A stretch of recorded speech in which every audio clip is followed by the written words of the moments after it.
ఇప్పుడు మనం ట్విన్స్ అంటే ఏంటి? దానివల్ల వచ్చే ప్రాబ్లమ్స్ ఏంటి అనేది తెలుసుకుందాం.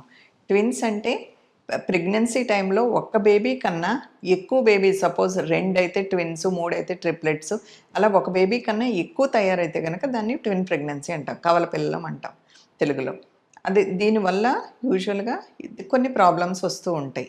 అవి ఏంటంటే ఇది ట్విన్స్ మూలన సైజ్ ఎక్కువైపోయి త్వరగా ఒక్కొక్కసారి డెలివరీ అయిపోవటం. అంటే సపోజ్ 6 నెలలో, 7 నెలలో, 8 నెలలో అలా డెలివరీ అయిపోతూ ఉంటుంది. ఎందుకంటే లోపల ప్లేస్ సరిపోక అది బయటకొచ్చేయడానికి ట్రై చేసిన మూలన ఎర్లీగా డెలివరీ అయిపోవడానికి ట్రై చేస్తుంది. సో, దీని మూలన ఒక్కొక్కసారి బేబీస్‌ని ఐసీయూలో పెట్టుకోవటం అని, ఆ నియోనెస్టల్ ఐసీయూలో ఎక్కువ రోజులు ఉండిపోయి వాళ్ళకి ఫైనాన్షియల్‌గా ఎక్కువ కాస్ట్ అయిపోయి బర్డెన్ అవ్వటం ఇలాంటి ప్రాబ్లమ్స్ అన్నీ జరుగుతూ ఉంటాయి.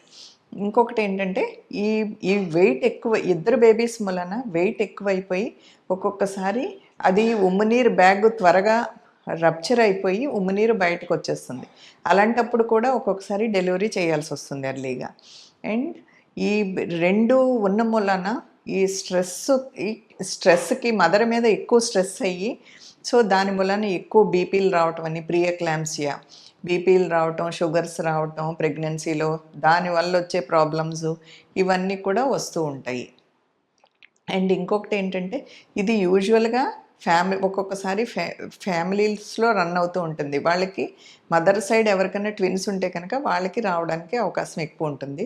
అండ్ ట్రీట్మెంట్స్ తీసుకున్న వాళ్ళకి ఇప్పుడు సపోజ్ ఎగ్స్ పెరగటానికి ట్రీట్మెంట్ తీసుకున్న వాళ్ళకి అండ్ ఐవీఎఫ్ చేయించుకున్న వాళ్ళకి ఒకటి కన్నా ఎక్కువ ఎంబ్రియో ట్రాన్స్ఫర్ చేయటం వలన ఇలాంటియన్నీ ఎక్కువగా రావటానికి అవకాశం ఉంటుంది.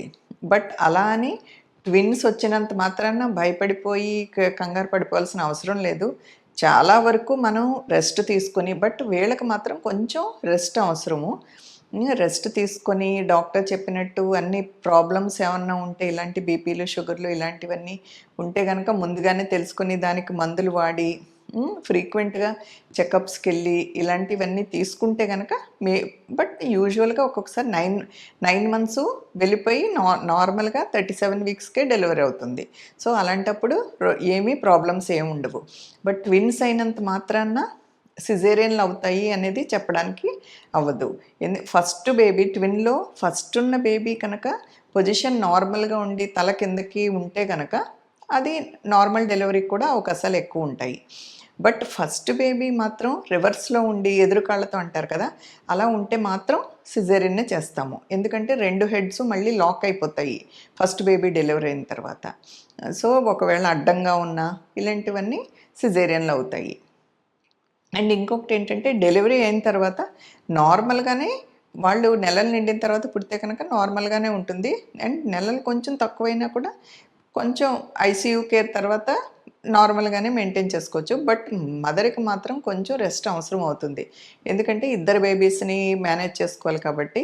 అండ్ కొంచెం ఫ్యామిలీ సపోర్ట్ కూడా అవసరం అవుతుంది. ఎవరైనా హెల్ప్ చేయిస్తూ ఉండాలి. లేకపోతే మదర్ చాలా యాంగ్జైటీ అయిపోయి డిప్రెషన్‌లోకి వెళ్ళిపోవటానికి ఛాన్సెస్ ఎక్కువ ఉంటాయి. సో, ఒక్కొక్కసారి ఈ ట్విన్స్‌లో 2 ప్లసెంటాలు తయారవుతూ ఉంటాయి. వాళ్ళకైతే ఏ ప్రాబ్లమ్సు ఉండదు. నెలలు నిండే వరకు వదిలేయొచ్చు. అదే ఒక్క ప్లసెంటా, ఒక్క యామ్నియోటిక్ సాక్‌తో మోనో యామ్నియోటిక్ ట్విన్స్ అంటాము. వాళ్ళకైతే మాత్రం ఒక్కొక్కసారి ఈ ట్విన్ టు ట్విన్ ట్రాన్స్‌ఫ్యూషన్స్ అని అది చాలా సీరియస్ కాంప్లికేషన్. అంటే ఒక బేబీ నుంచి కంప్లీట్‌గా బ్లడ్ అంతా వేరే బేబీకి వెళ్ళిపోతూ ఉంటుందన్నమాట. అలాంటప్పుడు మాత్రం మనం ఇమ్మీడియేట్‌గా ఇంటర్ఫియర్ అయ్యి డెలివరీ చేయకపోతే ఇద్దరు బేబీస్‌కి ప్రాబ్లమ్ అయిపోతుంది. సో, ఇలా మోనో యామ్నియోటిక్ ట్విన్స్‌లో అయితే గనక కొంచెం ఎర్లీగా 32 వీక్స్ ఆ టైంలోనే డెలివరీ చేస్తాము. సో, సేఫ్టీ కోసము. అదే 2 ప్లసెంటాలు తయారైతే కనుక నార్మల్‌గా వదిలేయొచ్చు. నార్మల్ సింగిల్ ప్రెగ్నెన్సీ లాగానే. సో, ఇలాగ ఏదన్నా బట్ ఈ ట్విన్ ప్రెగ్నెన్సీ అనేది కొంచెం హై రిస్క్ ప్రెగ్నెన్సీ కింద తీసుకుంటాం కాబట్టి, సో, మీరు డాక్టర్ సలహా మేరకు కంపల్సరీ ఎప్పుడు విజిట్ చెప్తే అక్కడికి అప్పుడు వెళ్ళటం, రెస్ట్ అవసరమైతే రెస్ట్ తీసుకోవటం, ప్రాబ్లమ్స్ ఉంటే ట్రీట్ చేసుకోవటం, అండ్ స్కానింగ్స్ కూడా అవసరమైతే మధ్య మధ్యలో చేయించుకోవటం, ఇవన్నీ చేస్తూ ఉంటే గనక సేఫ్‌గా మదరు, బేబీసు సేఫ్‌గానే ఉంటారు. ఎలాంటి ప్రాబ్లమ్స్ ఉండవు.